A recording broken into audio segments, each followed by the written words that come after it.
ደረጀ ሀብተወልድ ነኝ። ወደ ዋና መረጃዎች ከመግባቴ በፊት እንደ መግቢያ መቼም በየቀኑ አጀንዳ የሚሰጠን አይጠፋም። አዳዲስ አጀንዳዎች በራሳቸው ጊዜ እየተፈለፈሉም ይመጣሉ ተመልካቾቻችን። አሁን ደግሞ የሟች ሰለሞን ተካልኝ የልጁ እናት ነኝ፣ ያቻትና ፋጡማ የሚለው ዘፈን የተዘፈነልኝም ለኔ ነው የሚሉ አንዲት ሴት መጥተዋል። በ13 ዓመቴ ቤርጎ ውስጥ ተከትየው ገብቼ ደፍሮኝ አርግዤ ልጅ ወልጄለታለሁ በማለት በኢዮሃ ሚዲያ ላይ ተናግረዋል። እርሱም አባትነቱን አልካደም፣ ውጭ እስከሚመጣ ድረስ ልጁን ያገኘው ነበረ በጊዜው ብለዋል። አሜሪካ ለመውሰድ ፓስፖርትም አስወጥቶለት ነበር። ከዛ በኋላ ግን ምን እንደገጠመው ሳላውቅ ጠፋብኝ በማለት ነው የተናገሩት። ባለ ታሪኳ ማለት ነው። እንግዲህ በነገራችን ላይ ዋና ጉዳያችን ባይሆንም ነገሩም እንደው የአጀንዳዎች መፈልፈል ነገር እየገረመኝ ነው። ይሄ ሶሻል ሚዲያ ዘመን ብዙዎች ጥያቄ እየጠየቁ ነው። እስካሁን ድረስ ለምን ዝም አሉ?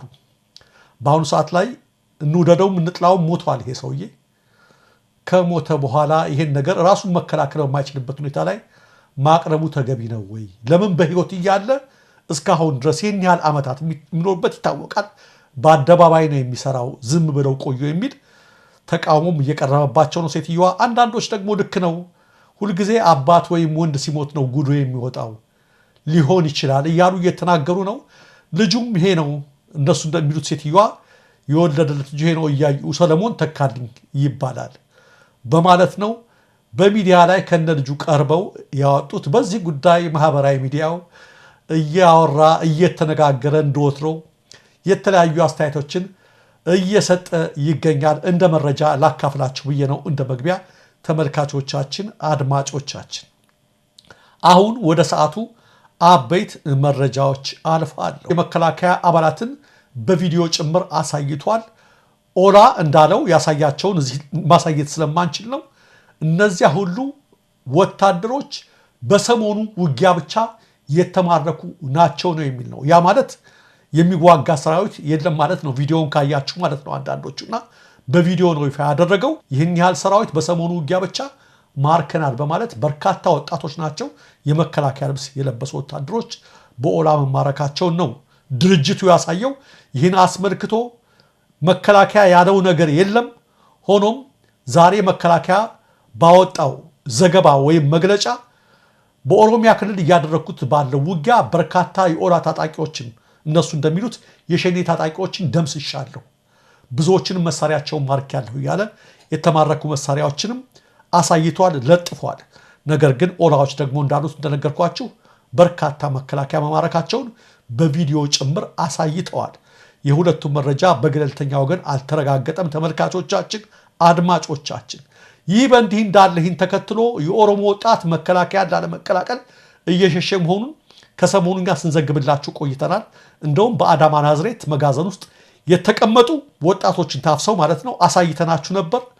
ቢቢሲ በዛሬ ዘገባው እዛው ከስፍራው ድረስ በመገኘት በወኪሉ አማካኝነት በናዝሬት አዳማ በሚገኘው አዳራሽ ውስጥ እጅግ በርካታ ወጣቶች መታጎራቸውን አረጋግጧል። ተመልካቾቻችን፣ ቢቢሲ እንዳለው የማጎሪያ መጋዘኑ በመንግስት ባለቤትነት ስር ያለ ሲሆን በርካታ ወጣቶች በአዳራሹ አካባቢ ተሰባስበው ይታያሉ።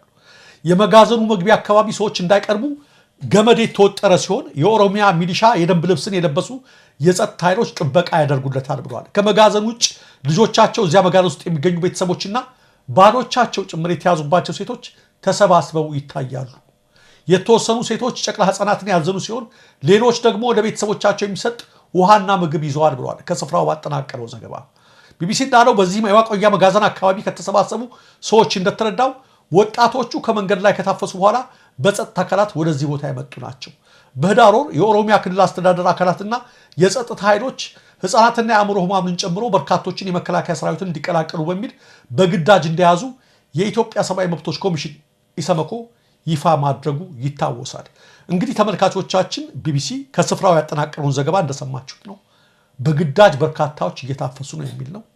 ኦላ ያወጣውን ዘገባ ትናንት እንደነገርኳችሁ በቪዲዮ ያሳየው በጣም የሚገርም ነው። እጅግ በርካታ ወጣቶች ከኦሮሚያ ማለት ነው የተማረኩ የመከላከያ ኃይሎችን አሳይቷልና በዚህ ልክ በዚህ መጠን ከእናቶቻቸው ጉያ ከየመንገዱ ላይ በግዳጅ ከታፈሱ መማረካቸው የሚገርም አይሆንም ለማለት ነው። ያን ያህል ምርኮኛ መታየቱ በጣም በብዛት ነው በቪዲዮ ያሳዩት፣ የሚገርም አይደለም።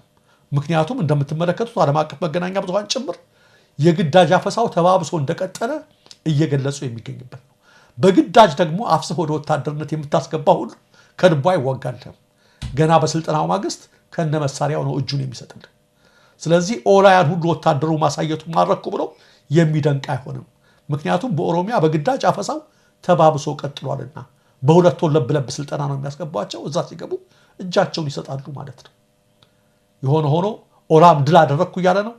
መከላከያም ሸኔን ደመሰስኩ እያለ መግለጫ እያወጡ ይገኛሉ። ተመልካቾቻችን፣ አድማጮቻችን፣ አመራሮች ላይ ክስ ተመሰረተ። 18 ከፍተኛ የትግራይ አመራሮች በዘር ማጥፋት ወንጀል ተከሰሱ። ዶክተር ደብረጽዮን ገብረ ሚካኤልን ጨምሮ 18 ከፍተኛ የትግራይ የፖለቲካና የጦር መሪዎች በፌደራል መንግስት በተሾሙ 64 የጊዜያዊ አስተዳደር አመራሮችና ሰራተኞች ላይ ከጥቅምት 2013 ዓ.ም እስከ ጥቅምት 2015 ዓ.ም ድረስ በነበረው የትግራይ ደም አፋሳሽ ጦርነት የዘር ማጥፋት ወንጀል ፈጽመዋል በሚል ክስ ቀርቦባቸዋል። ሚያዝያ 21 ቀን 2017 ዓ.ም ለፌደራል ፖሊስ ኮሚሽንና ለጠቅላይ ምርመራ መምሪያ የቀረበው የጽሑፍ ክስ እንዳመለከተው የተጠቀሱት ተከሳሾች በጊዜያዊ አስተዳደሩ አመራሮችና ሰራተኞች ላይ የዘር ማጥፋት ወንጀል ፈጽመዋል የሚል ነው። ክሱ የቀረበው በአቶ አበራ ንጉሴ የተባሉ የህግ ምሁርና ጠበቃና ከጥቅምት እስከ ሰኔ 2013 ዓ.ም ድረስ በፌደራል መንግስት በተቋቋመው ጊዜያዊ አስተዳደር ስር የፍትህ ቢሮ ኃላፊ ሆነው ባገለገሉ ግለሰብ ነው።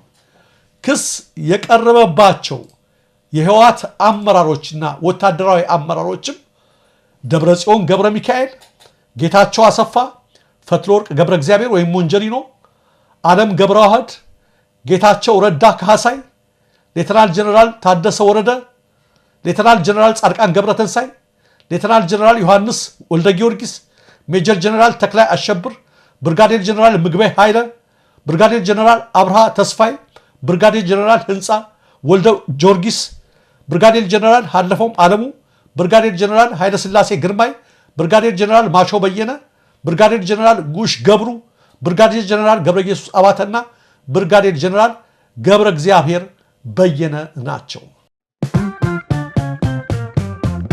ወደ ተከታዩ አበይት መረጃ ስናልፍ ቋሚ ሲኖዶስ ብፁዕ አቡነ ገብርኤል ከቤተ ክርስቲያን የነገረ ማርያም አስተምሮዎች በፍኖተ ጽድቅ ጠቅላላ ማህበር አዳራሽ የሰጡትን ትምህርትና በማህበራዊ ሚዲያ የተላለፈበትን ሁኔታ በተመለከተ በዛሬው መደበኛ ጉባኤው በሰፊው ተወያይቶ ለመወሰን በያዘው ቀጠሮ መሰረት በጉዳዩ ዙሪያ ጥልቅ ውይይት ካደረገ በኋላ የሚከተሉትን ውሳኔዎችን ማስተላለፉን አስታውቋል።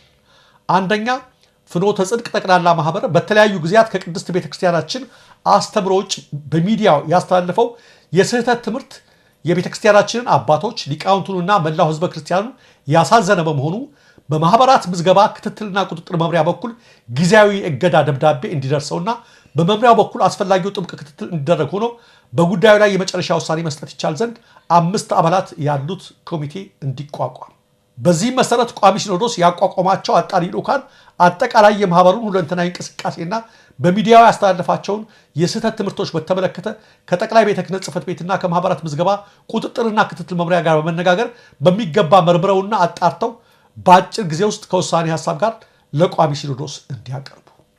ሁለተኛ፣ ብፁዕ አቡነ ገብርኤል ማርያም ቤዛዊተ ዓለም አትባልም በማለት ከቤተ ክርስቲያናችን የነገረ ማርያም አስተምሮ ውጭ የሰጡት ሕጸጽ ያለበት ትምህርት በሊቃውንት ጉባኤ በኩል በሚገባ ተመርምሮና ተጣርቶ ከመፍትሄ ሀሳብ ጋር ለቋሚ ሲኖዶስ በአስቸኳይ እንዲቀርብ፣ ብፁዕነታቸውም ጉዳዩ ተጣርቶ የመጨረሻ ውሳኔ እስኪያገኝ ድረስ በመንበረ ፓትርያርክ ጠቅላይ ቤተ ክህነት ጽሕፈት ግቢ ውስጥ በሚገኘው መኖሪያ ቤታቸው በተአቅቦ እንዲቆዩ፣ ፍጹም እንዳይንቀሳቀሱ፣ አስተምራለሁ እንዳይሉ፣ ሌላ ነገር እንዳያደርጉ አርፈው እንዲቀመጡ የሚል ነው። ሶስተኛ፣ ብፁዕ አቡነ ፊልጶስ የደቡብ ኦሞና አሪዞኖች ሀገረ ስብከት ሊቀ ጳጳስ የቅድስት ሥላሴ መንፈሳዊ ዩኒቨርሲቲ ፕሬዝዳንትና ብፁዕ አቡነ በርናባስ የደቡብ ካሊፎርኒያ ሀገረ ስብከት ሊቀ ጳጳስ ያስተላለፏቸው የስህተት ትምህርቶችና በሌሎችም መምህራን የተላለፉ ነቀፋ ያለባቸው ትምህርቶች ካሉ የሊቃውንት ጉባኤ ከቤተ ክርስቲያኒቱ አስተምሮ አንጻር በሚገባ መርምሮና አጣርቶ ከመፍትሄ ሀሳብ ጭምር በአጭር ጊዜ ውስጥ ለቋሚ ሲኖዶስ እንዲያቀርቡ። አራተኛ፣ የኢትዮጵያ ኦርቶዶክስ ተዋሕዶ ቤተክርስቲያን መገናኛ ብዙሃን ስርጭት ድርጅት ለፍኖተ ጽድቅ ጠቅላላ ማህበር ሚዲያ የአየር ሰዓት የሰጠበትን ዝርዝር ሁኔታና ከማህበሩ ጋር በተያያዘ አየር ላይ የዋላቸውን ትምህርቶች የሚያሳይ ሪፖርት እንዲያቀርብ ይደረግ በማለት ቋሚ ሲኖዶስ ወስኖ የዕለቱን ጉባኤ በቅዱስነታቸው ጸሎት ቡራኬ አጠናቋል ይላል የደረሰን መረጃ።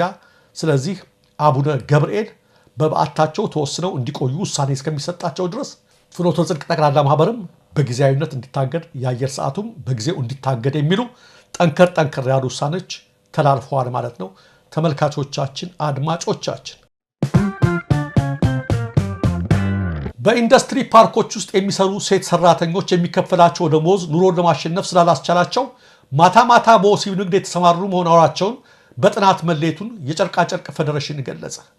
በኢንዱስትሪ ፓርኮች ውስጥ የሚሰሩ ሴት ሰራተኞች የሚከፈላቸው ደሞዝ ለኑሮ ስለማይበቃቸው ማታ ከሆቴሎች ትርፍራፊ ምግቦችን ጭምር ይዘው ወደ ቤታቸው የሚገቡ እንዳሉ ፌዴሬሽኑ ጠቁመዋል።